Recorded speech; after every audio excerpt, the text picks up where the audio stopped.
Welcome sa DRS 2.0. Fresh at nagbabagang happenings ba ang hanap mo? Mga padabarkads man yan o mga trending topics? Pwes, sagutan natin yan. Kaya naman isubscribe nyo na ang ating channel para sa mga nagbabagang balita everyday. So, ayun, welcome back again sa ating YouTube channel mga kadabarkads. And for today's video nga, pag-uusapan natin ay tungkol sa mga importanteng ganap sa loob at sa labas ng Itbulaga sa TVJ and syempre sa mga dabarkads. So, first topic, pag-uusapan natin itong ganap kay Maine Mendoza dito po sa LA. So, nagbahagi po si Maine Mendoza kahapon ng kanyang naging outfit para po dito sa Manila International Film Fest Gala Night na kung saan ay ginanap nga po dyan sa LA, California. Kasama niya po dito ang kanyang mommy Sylvia and syempre ang kanyang Mr. na si Mr. Arjo Atayde para po sa konsyerto ng Pilipino na kung saan balita ko nga po mga kadabarkads ay sold out ang ticket. Samantalang ang bagong single nga po na inilabas ni Atasha Mulak na Handa Na Ako, marami po ang kumasa dito sa dance challenge. Merong bata, merong matanda, and nakakatuwa lang po dahil talaga namang gustong gusto nila yung kanta, yung dance ng Handa Na Ako ni Atasha Mulak. Sa totoo lang mga kadabarkads, itong pangalawang single po ni Atasha Mulak, nakaka-LSS or last song syndrome. Pag yung napakinggan nyo po, uulit-ulitin mo na siyang kantahin. Kaya hindi po malabong mag-viral ang song na to ni Atasha Mulak. Samantalang si Tito Sotto naman ay may bagong post sa kanyang Facebook account. Sabi niya, deserve ng bawat kababaihang Pilipino na mamuhay ng may dangal, dignidad at respeto sa kanyang mga karapatan at pinagsikapan. Bilang lingkod bayan at ama ng 4 na kababaihan, ito ang aking paninindigan sa ngalan ng pagmamahal sa Diyos at bayan. Binabati ko ang bawat kababaihang Pilipino ng maligayang Women's Right and International Peace Day. Samantalang speaking of Tito Sotto, ang team po ni Tito Sotto ay tumulak ng Quezon Province para po syempre ikampanya si Tito Sotto sa pagka-senador. Namigay po sila doon ng mga tarpaulin, mga apron naman para po dito sa mga taga-palengke na siyang magagamit po nila sa pagtitinda. So talagang nililibot po ni Tito Sotto ang buong bansa kung saan pwede po siyang ikampanya para nang sa ganon ay maipahatid sa mga tao na siya ay tumatakbo sa pagkasenador. Samantalang ang Ballesteros family naman po mga kadabarkads ay masayang nagbonding kahapon, araw po yan ng linggo dahil para po sa kanila Sunday is family day. So nagkaroon po sila ng konting salo-salo sa bahay po nila Paulo Ballesteros. And nagluto nga po si Chicky Ballesteros ng masasarap na pagkain na talaga namang magugustuhan po ng lahat. Samantalang isang dabarkads naman po ang wagi sa Pantas Porto.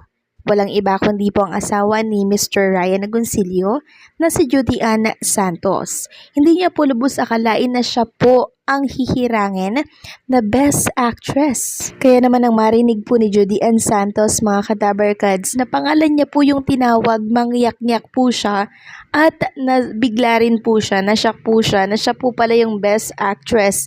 Hindi niya po talaga ito lubos akalain mga kadabarkads.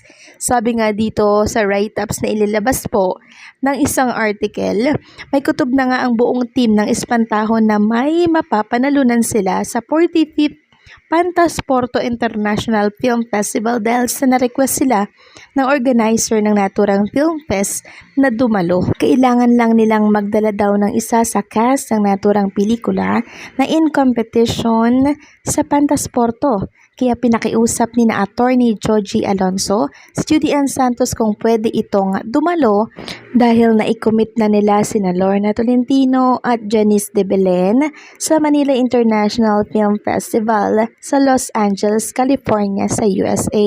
Halos magkasabay ang dalawang film fest na ito. Nawindang lang si attorney Joji nang kumalat ang fake news na nagdadalang tao si Juday. Nakakasana kasi ang biyahe nila kasama ang asawang si Ryan Agoncillo. Kaagad nilinaw ni attorney Joji kay Juday kung papayagan ng aktres ng doktor nito na bumiyahe kung buntis nga.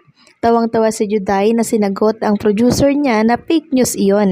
Hindi raw totoong buntis siya. Sinulit naman ang biyahe ng actress dahil siya pala ang wagi sa Pantasporto. Nagpasalamat siya kay Attorney Georgie na sa kanya inialok ang proyektong ito.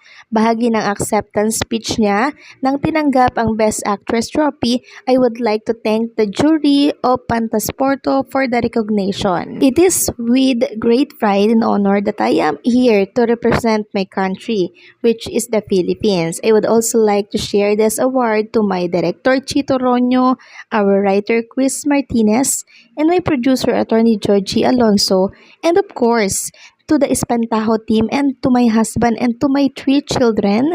They've always been my inspiration in every project that make. Porto is such a beautiful city. I'm just so happy that I'm bringing home the best souvenir." Nasa MIFF pa sina Lorna at Janice at pinati nila si Judy Ann sa karangalang natanggap niya sa 45 Pantasporto International Film Festival. Congratulations kay Juday. We were having the finale event of the MMFF 50 Los Angeles when we heard the news of your winning the Best Actress in the 45 Pantasporto Film Festival in Portugal. I promptly asked your Espantajo co-star Lorna Tolentino and Janice de Belen on stage to send you our message of love. We are proud of you, dear Juday. I wish they didn't include na the artist as nominee in the audience choice of the MIFF, which was really a popularity vote from the limited theater audience of the recently concluded festival. Let it not be confused with Juday's real international achievement with his team jurors. Just saying. Congrats to Espantajo, the MMFF 50 film that continues to make us proud. So, hindi ko rin po lubos akalain na si Judy Ann Santos po ang tatanghaling Best Actress dito po sa Pantasporto. Sobrang proud na proud nga po dito si Mr. Ryan Agoncillo. And ang nakakatuwa dito mga Kadaver Gods, wala talagang idea si Miss Judy Ann Santos na siya po talaga yung tatanghaling Best Actress. Kaya sobra talaga yung pagkabigla niya nung tinawag po yung pangalan niya. Tapos nung nagbibigay po siya ng speech doon sa harap ng marami, damang-dama ko talaga yung yung kaba niya. Hindi ko alam kung ano yung pakiramdam niya pero sobrang saya niya. Magkahalo yung kaba, yung saya sa pagtanggap niya po dito sa trophy bilang Best Actress. So nakaka-proud naman talaga si Miss Judy Ann Santos kasi napakahusay naman talaga niya.